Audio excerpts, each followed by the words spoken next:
quite a familiar face on South African roads. This looks like the little cute, small A-class, A-category Fiat 500. Except this isn't the normal 500. It's got an X at the end of the name. So what does that X stand for? Well, coming around the side, you can see it's suddenly grown up, hasn't it? And it's a much, much larger SUV-type family vehicle on a bigger platform, obviously, and a shared platform, in fact, with the new Jeep Renegade as well. So it's got that technology to it added on, which is quite useful and quite interesting. Comes around to a family-sized boot even. Very much space for luggage, and your split rear seat, 2/3, 1/3. So you've got lots of room over there as well. And a nice big high opening tailgate. 103 kilowatts from a 1.4 litre multi-air Fiat turbo engine and 260 newton meters of torque means it's got quite a bit of go as well when you need it, and it certainly can perform. But this is more your family SUV type vehicle and not necessarily designed as a performance car. Let's take a look inside. Behind the wheel of the Fiat 500X, and this is the 1.4 turbo model, as I said, retailing at 344,900 Rand.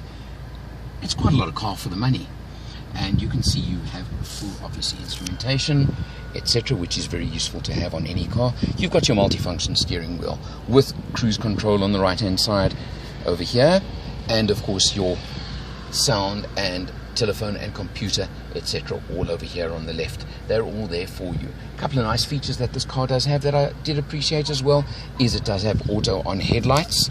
So actually the auto setting for auto on, something that I think should actually be becoming standard on a lot of cars these days as well. You do have in the center of the dashboard the now obligatory infotainment system with a touch screen. You can see over here I've been driving the car, done just over 300 kilometers in the last few days. Average fuel consumption, 8.5 litres per 100 kilometers. Being essentially town driving and a bit of freeway, so not a bad consumption at all, considering this is quite a high rise, you can say, family vehicle. I think it's quite acceptable consumption from a car like this.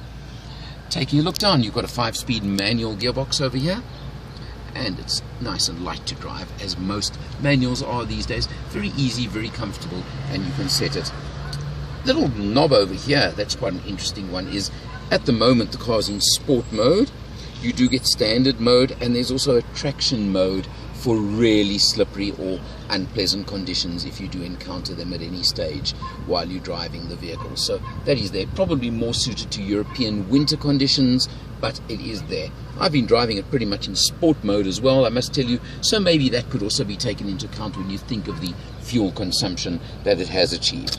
Another feature that's becoming more and more common these days is the parking brake.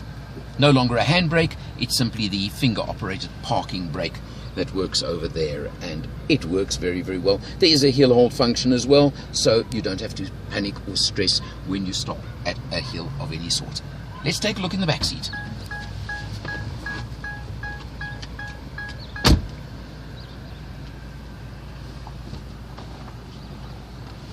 Climbing into the back of the 500X, you can see lots of room. Plenty clearance for me, wearing my hat as always, so I've got no issue with that. A nice seat for 2, 3 at a bit of a squeeze, very comfortable. Legroom is certainly far more than even adequate. There's lots of that legroom there for you if you want it and if you're going to use it.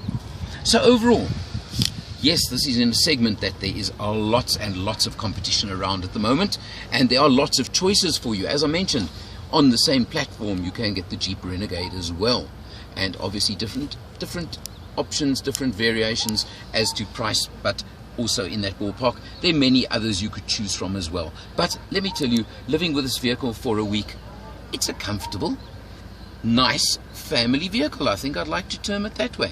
8.5 litres per 100 kilometers for essentially town driving. No complaint, not bad at all. So if you're looking for a nice comfortable vehicle for the family, for the wife, certainly put this one on your shortlist. Take a look at it.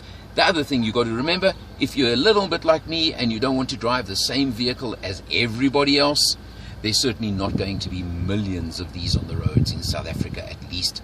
It's going to be quite a standout little vehicle that you will own and be driving, and I always enjoy that factor. It's certainly up to you. Take a look at it.